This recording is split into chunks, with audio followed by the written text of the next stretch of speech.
subcommittee this morning to sort of keep on schedule. We have 13 bills before us. Item 11 was pulled last night by the author, SB 774. So that means there's 12 bills before us, and there are 4 bills on consent. So if the members of the committee are listening, we'd love to have your attendance so that we can dispense with a very short agenda today. First item on the, we have a special order at 9 o'clock. Senator Kathleen Galgiani has a special education deaf and hard of hearing bill this morning, and we're happy to welcome you to the committee. Thank you for joining us. Thank you, Madam Chair and members. I'm here today to present Senate Bill 210 relating to deaf and hard of hearing children. The ability and right to develop one's language is central to the human experience and a necessary prerequisite to personal growth.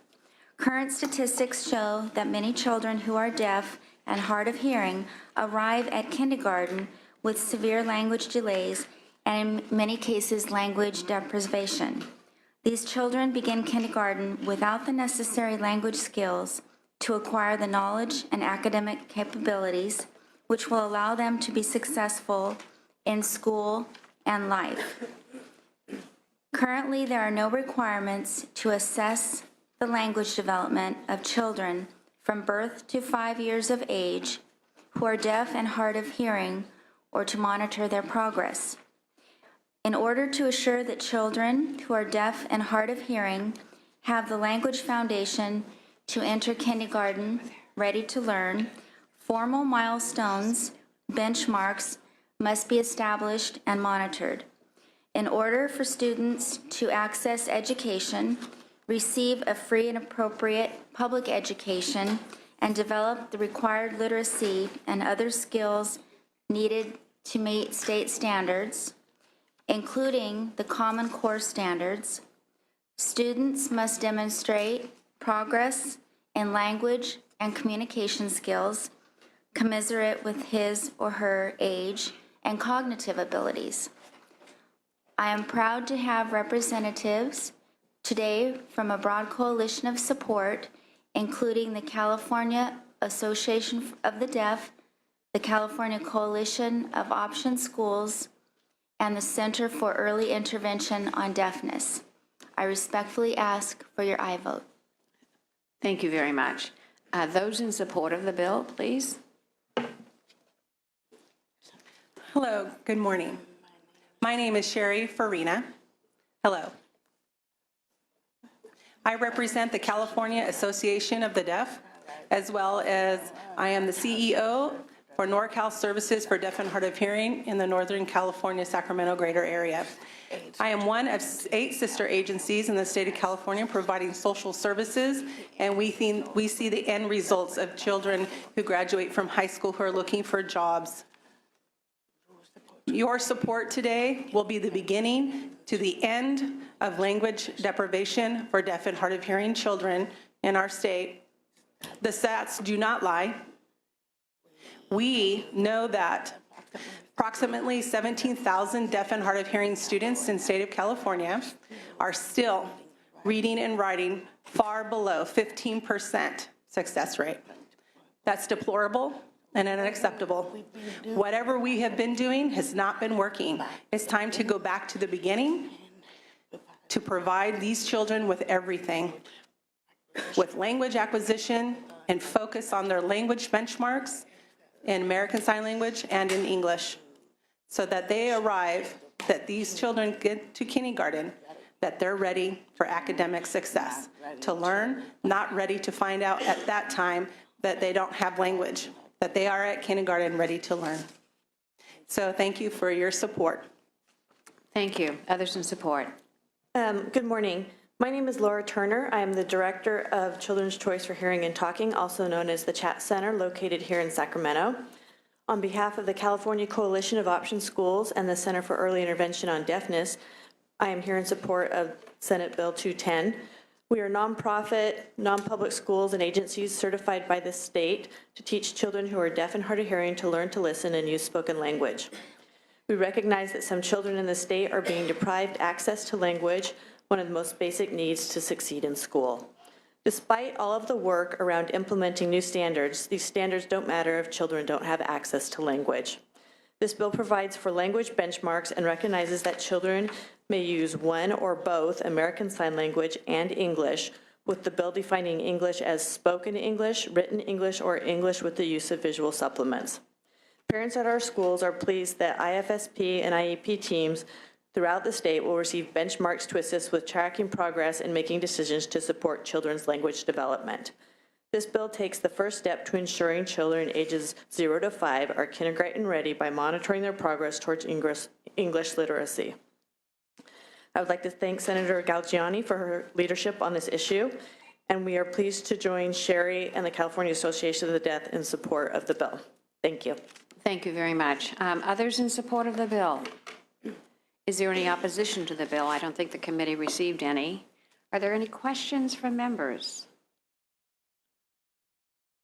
I think it's very worthy. I mean, I think, you have two amendments you're going to be taking? Yes. You're going to, I think it was, one of it was limiting the scope of the bill to children aged birth to 5 years. Yes. And then clarifying the progress toward benchmarks. I think my only concern with the bill is CDE, the department's capacity to create the benchmarks and then monitor the benchmarks for these children, and or maybe, you know, just the process of how we get to declare success for kids who enter kindergarten. I think it's going to be a challenge, but certainly happy to support the bill today when and if we get a quorum. Okay, thank you very much. I believe that there are resources out there, and we have individuals that could work with the department to help them better understand what those benchmarks might look like.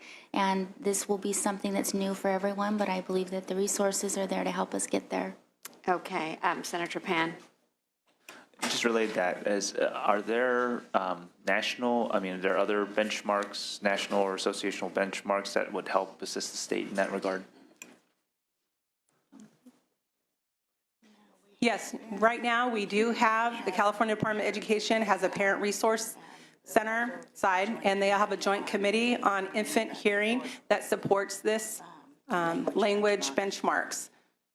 There are many, many different models, types of benchmarks, and that's the reason why we want to set up a ad hoc committee who will share all these ideas with the CDE. Ultimately, CDE will make the final decision of which benchmarks, and then they will develop the regs and so forth and the implementation, and asking for them to report the progress. And we'll leave it up to CDE how they want to do that.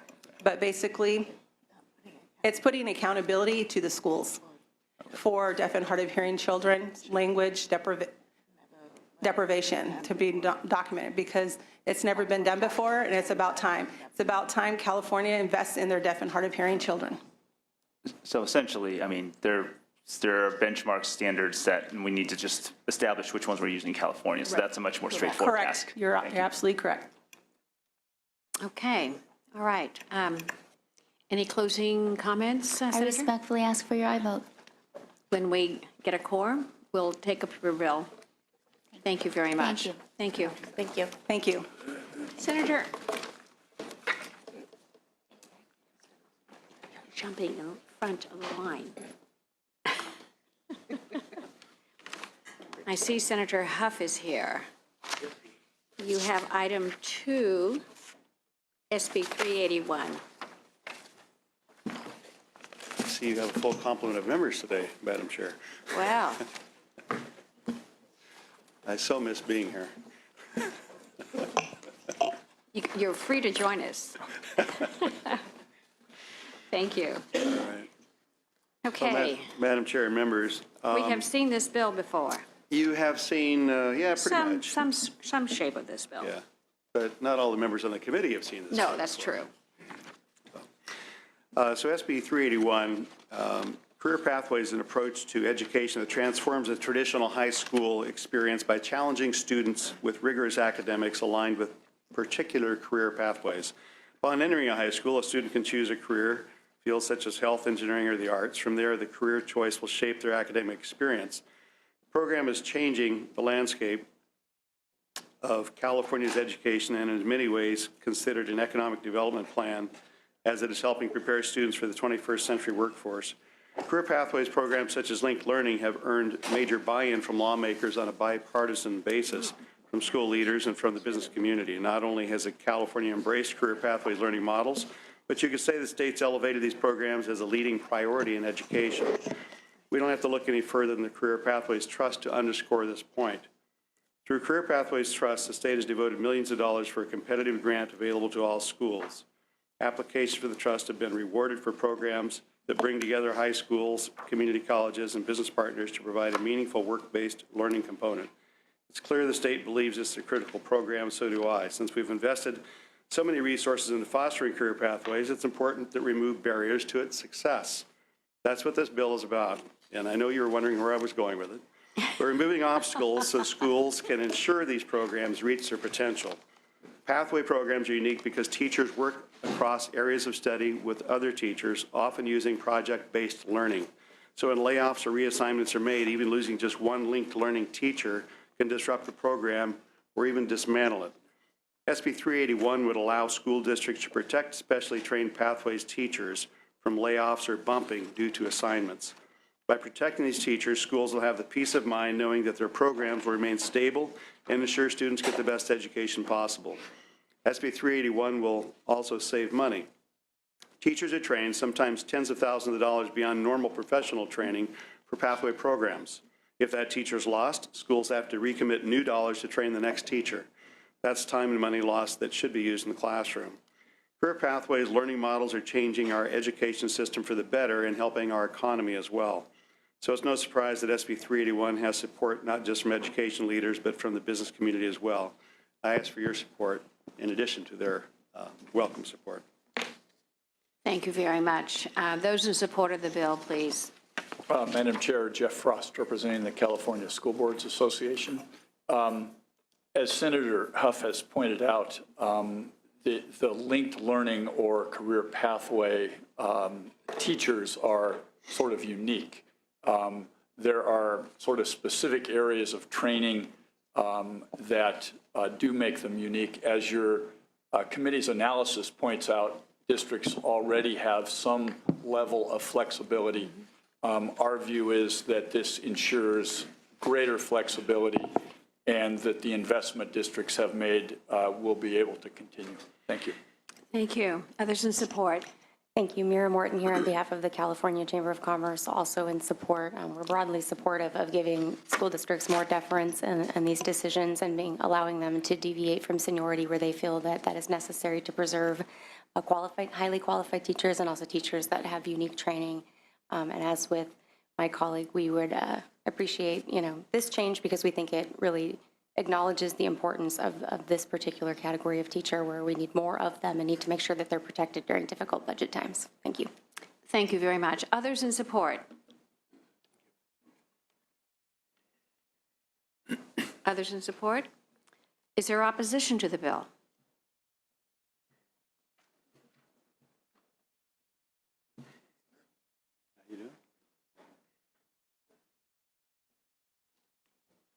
Good morning. Good morning, Madam Chair and Senators. Seth Bramble here on behalf of the California Teachers Association, respectfully in opposition to Senate Bill 381.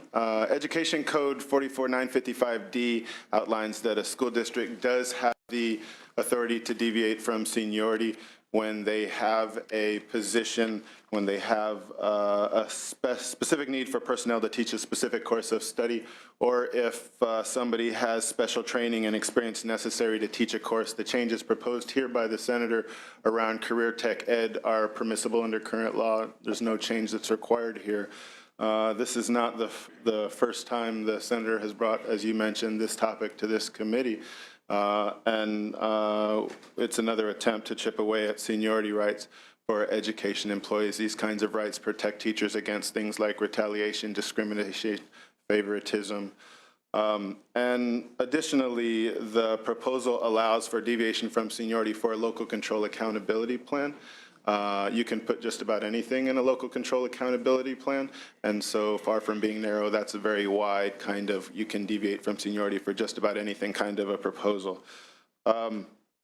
CTA does believe that the seniority system should be encouraged. So why is that? I want to slow down on this part. There are numerous academic studies that support the common sense notion that experienced teachers are able to produce better results in the classroom than inexperienced teachers. I would imagine, Senator, that you're a much better lawmaker than the first day that you arrived here on the job. And for me, Hope so, but for me, as you know, I taught in San Jose in a high needs community of color, and certainly when I was a 5-year teacher, I was infinitely better than the first year that I arrived as a teacher in San Jose.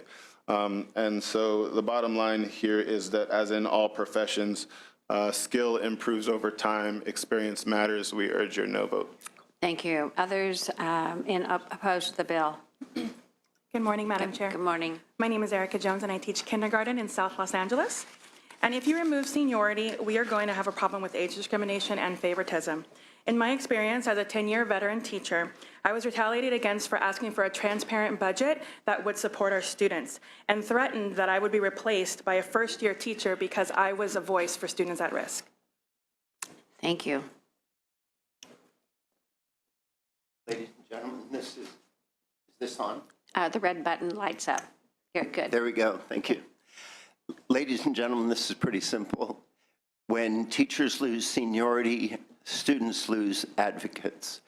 They don't lose all their advocates, but teachers' roles include a very strong element of advocating for their students. Over the past 6 years, when resources were sparse, and even before, I've seen situations where teachers advocated persistently for a child's needs or for a group of child's needs and were subsequently targeted by administrators, essentially for being a thorn in their side. But nonetheless, there have been situations where administrators start going after teachers that are the thorn in their side because they're advocating for students' needs. Retaliation does happen. We don't live in a perfect world. Human nature isn't perfect. For those reasons, we need the protections of being able to stand up in the face of the people that can fire us and say, this child or this group of children need these resources, and say it again and again and again and again until something happens. Thank you. Your name, please. I forgot that part, sorry.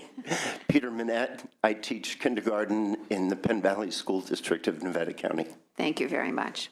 Others opposed to the bill, just please name, identification, and your opposition. Good morning, Madam Chair. My name is Luciano Ortiz. I'm a second grade teacher in Port Hueneme School District, and I oppose this bill. Thank you. Good morning. I'm Rosemary Velasco, Vang Pao Elementary in Fresno, California, Special Ed K-6, and I do oppose this bill. Thank you. Cecily Meyer Cruz, Los Angeles Unified School District, Angeles Mesa, 5th grade teacher. I oppose this bill. Good morning, Shantae Font-Leroy. I teach in the Hayward Unified School District at Bret Harte Middle School, and I oppose this bill. Thank you. Hi, Leslie Littman, high school history teacher, William S. Hart Union High School District in Santa Clarita, and I oppose this bill. Good morning. Ann McCaughey from Stockton Teachers Association in the Stockton Unified School District of San Joaquin County, and I oppose this bill. Good morning, Amy Vadunas. I teach 5th grade at Stevens Creek Elementary in Cupertino Union, and I oppose this bill. Liz Esquivel Waterman, Terabella Elementary, Terabella Union School District, and I oppose this bill. Pat Mazzulli, high school science and technology teacher in Fontana, California, and I oppose this bill. Roberto Rodriguez, teacher, Sweetwater Union High School District for 27 years, and I oppose this bill. Good morning, Joe Pratt, 6th grade teacher, Paradise Unified School District, and I oppose this bill. Good morning. My name is Fran Zumwalt. I teach 11th grade U.S. history, have been teaching for 25 years, and I oppose this bill. Good morning. My name is Christopher Prokop. I'm a 7th grade English teacher in the Cajon Valley Union School District at Hillsdale Middle School, and I oppose this bill. Good morning. Miguel Rivera, elementary special education teacher in Arvin, California, and I oppose this bill. Good morning, Madam Chair, members of the committee. Ron Rapp from the California Federation of Teachers. We're in strong opposition to this bill. Thank you. Thank you. Steve Henderson, California School Employees Association, in opposition. Thank you. Good morning, Madam Chair and members. Brian Allison on behalf of the American Federation of State, County, and Municipal Employees, also in strong opposition to this bill. Thank you. Dale Kennedy, Kings Canyon Unified School District in Reedley, California, and I oppose this bill. Thank you. Okay, any other folks opposed to the bill? Any questions or comments from members? Senator Leyva. Good morning. Thank you, Madam Chair. Thank you, Senator Huff. So I'm not sure I see the need for the bill because, as if I'm reading it correctly, current law allows a school district to deviate from seniority if it demonstrates a specific need for personnel to teach a specific course of study.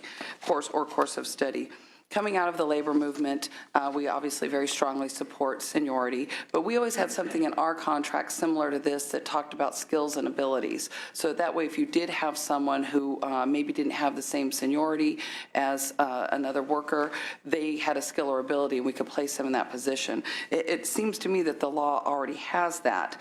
I know that the gentleman talked about flexibility, and I would just say that in my 20 years in the labor movement, flexibility usually meant that the employees and the workers were getting the short end of the stick, and management or administration were the ones that were going to benefit. So thank you for bringing it forward, but I won't be able to support it today. Okay, any other questions or comments you have for Senator Huff? Senator Mendoza. Thank you, Madam Chair.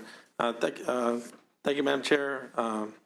I can't support this bill. Being a former classroom teacher, sometimes the newer teachers depend on the more experienced teachers, teachers that have been there for a while. There's a time that there might be a new principal that comes to the school that might be at odds with some of the teachers there. And during some of these budget crises or something, they might have just a personality conflict that they just want to get rid of certain teachers, not based on so much on what they're doing or not doing or how well they're doing. It's more just in personality. But having the protections of keeping the experienced teachers there, teachers with a lot of know-how. For me, I found it very rewarding. When I was a new teacher, I would go to them and get the support that I needed. Having that be subjected to administration or the school district to just randomly decide how to get rid of teachers when there's a bad budget crisis, I think it's better to keep it where we allow this opportunity for, you're a new teacher, you know that you're at the bottom of the ranks, you know that you have to build up your seniority, build up your skill set, and sometimes during the bad economy, you kind of have to, you know where you stand. And not having that opportunity to know where you stand, I think it's bad for our education system. But as a teacher, I wholeheartedly support the process that exists right now. And I think I know what you're trying to accomplish here, and I understand it's been a big issue over the years, but there's other things that kind of would help remedy what you're trying to accomplish here. But going after our seniority, I think it's a bad approach, so I won't be supporting your bill today. Thank you. Okay, any other questions or comments? I mean, Senator Huff, you're a very, very brave man. To try to move a positive agenda for career tech ed is something that most of us love and know the significance of, and we know we need to educate a new generation workforce to satisfy the economic needs of this state. But seniority is something that is a protection, and the bill, the current education code has flexibility in it, and though I don't see a need to to get this bill out of committee, actually, and then we'd like to hold it in committee. And if you'd like to work more on this, we'd be happy to try to address the issues that you're trying to solve, other than use seniority. But it's up to you. We don't have a quorum anyway, but that would be my recommendation. Would you like to respond or close? When you have a quorum, I think I'd like to see a vote taken on this. In my close, I do think that this body is tasked with the education of our students. We have a Vergara decision that is being appealed, but you have a judge that looks at a seniority-based system along with other measures and saying it shocks the conscience that we as legislators could enact and keep such a system that puts the principles of education into the hands of those that are teaching rather than those that are being taught. We had a nice long line of educators here who are paid basically to be here because their contract says they can take X number of days out of the classroom, leaving those kids with substitute teachers so they can come up here and basically protect their jobs. We have people, and frankly, I think that the opposition I heard was carbon copy of what we've heard in the past. When I had a broader bill that would end seniority as we know it. This is not that bill. This is very tailored. This is about linked learning. It's about career technical education. Some of the comments were we need to keep teachers with a lot of know-how. Well, that's actually what this does. Another comment was skills improve over time. That's what my bill does, because some skills are more difficult to acquire than other skills. When you're teaching career technical education, it's not the traditional classroom experience you're learning as you train to become a teacher. It may be that you're a culinary expert and you're teaching young chefs in the hospitality industry. And when they're fired on the basis of seniority, when you're let go on the basis of seniority, who's going to fill that? You're going to have some substitute come in, do that? No, you're going to cut down a whole program that takes very special equipment to run, very specialized training to do, and you're basically going to eviscerate it because you've taken one link out of the chain. Linked learning is linked because you connect a lot of different components. And if you take out one link, you have screwed up that whole thing, and frankly, you've wasted an investment. And part of the comments were that this would chip away at seniority. Personally, as you know, I don't think that is a bad thing, and the courts seem to be weighing in on that side as well. But to say it's retaliation, in a broader sense, that could be used. When you're talking specifically about linked learning, I reject that notion. Favoritism, how do you show favoritism? You only got one teacher that's a critical link. You are protecting that because without that, you've scrapped the whole program that links these components as they move up through the lines from from intermediate school on up through high school and into the college system. I mean, we have got to quit doing the things as usual if we're ever going to turn this state around. We have more money. For years, I've been up here 11 years, and I've heard it's all about money. Well, local control funding formula is getting more money. With our budget coming back, Prop 98 is making sure we're getting a lot of money to schools. Unless we do the policies different, we're going to get the same outcome, but it'll be a lot more expensive. So understanding all the opposition here, I ask you to do the right thing and support this common sense bill when you have a quorum. Thank you very much, Senator Huff.